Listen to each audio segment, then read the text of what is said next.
Ola a todos, chámome Lucía e hoxe traigovos o book trailer do libro A Casa do Medo, de Agustín Fernández Paz. Este libro contanos unha anécdota. Resulta que en Valverde habitaba un rapaz o cal, un día de finais de agosto, saíu da casa a buscar amoras, pero non as atopaba. Ata que chegou á leira de Don Mauro. Alí había unha nogueira e unha casa bastante velliña. El escoitara falar daquela casa. Era a Casa do Medo.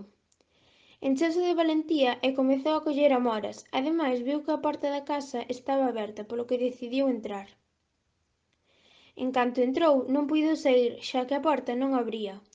Tiña medo e supuxo que ía ter que quedar alí polo menos mentres que non o topase a súa familia. Viu unha estrela. Ao tirar por ela, atopouse cun pasadizo probablemente secreto que contiña unhas escaleiras. E logo había un cuarto no cal se topou con Branca, unha rapaza formada por néboa, que anos atrás quedara ali encerrada. Branca díxolle que collera os dados que había na mesa e que os tirara 3 veces. El fíxolle caso e logo escolleu a porta número 2. Atopouse con outro lugar do que puido saír coa axuda de Zacarías, un corvo, e descubriu unha illa en forma de lúa.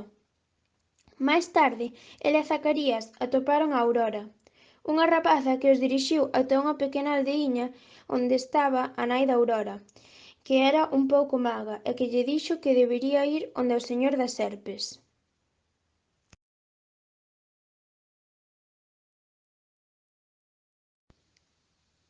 O autor deste libro é Agustín Fernández Paz. Naceu o 29 de maio de 1947 en Vilalba e faleceu o 12 de xullo de 2016 en Vigo. Foi, aparte de escritor, pedagogo galego.